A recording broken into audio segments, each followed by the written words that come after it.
Assalamualaikum warahmatullahi wabarakatuh. Gimana? Hari ini masih tetap semangat kan untuk belajar? Gimana kabarnya anak-anak hari ini? Sehat selalu ya. Jangan lupa kalau misalnya bepergian atau keluar pakai masker ya. Oke, sebelum memasuki pembelajaran, terlebih dahulu kita baca basmalah ya. Bismillah.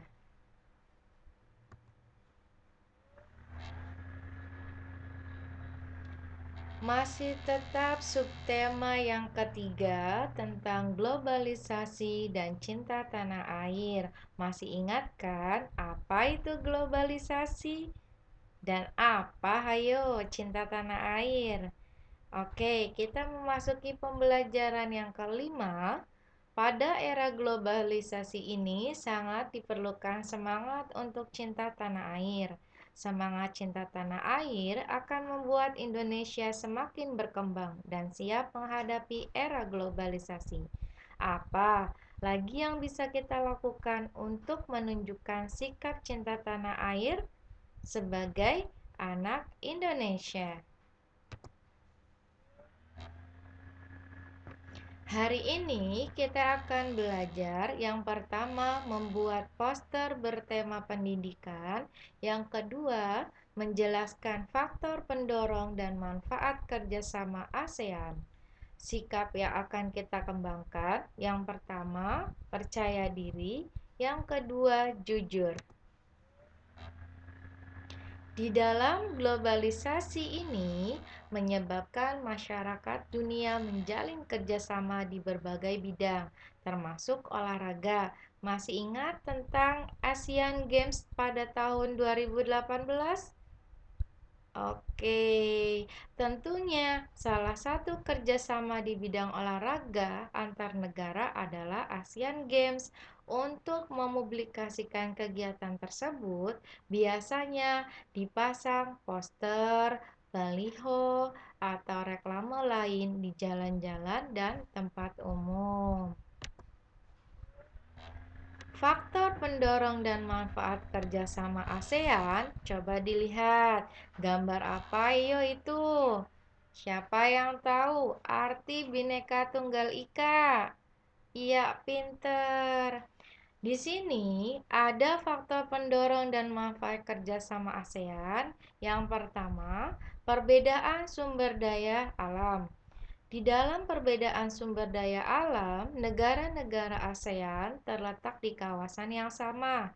Meskipun demikian, setiap negara memiliki potensi alam yang berbeda-beda. Baik Indonesia, Singapura, dan negara ASEAN yang lainnya.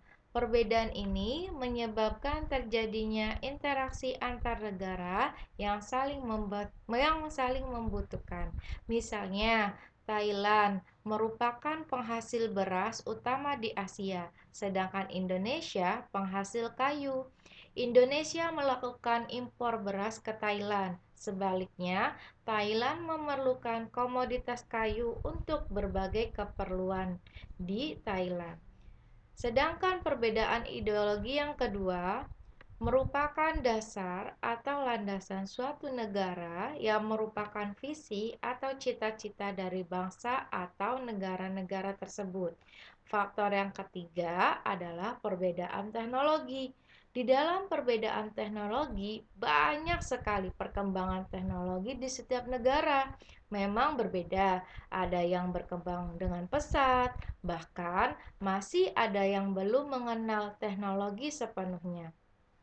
Dengan demikian, perlu kerjasama dalam bidang teknologi. Negara dengan teknologi sederhana dapat memenuhi kebutuhan teknologi tinggi dengan mengimpor peralatan teknologi dari luar negeri. Ayo, sampai faktor pendorong dan manfaat kerjasama ASEAN, ada yang mau ditanyakan? Kalau tidak ada, Ibu lanjut ya. Nah, di dalam manfaat kerjasama ASEAN, ada manfaatnya sebagai berikut. Yang pertama, mempererat hubungan antar negara. Nah, di dalam manfaat kerjasama ASEAN, tentunya kita dalam suatu negara akan mempererat saling membantu antar negara dan menambah devisa negara.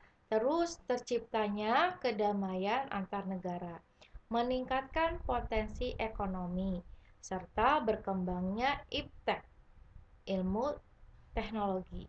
Memelihara kerjasama antar anggota negara ASEAN, kemudian memenuhi kebutuhan barang atau jasa.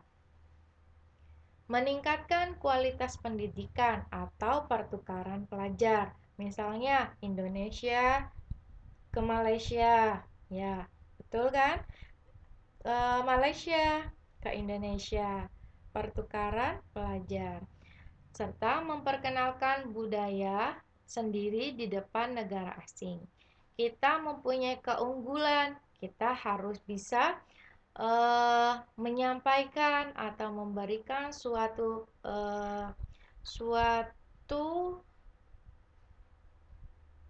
peningkatan kepada negara asing.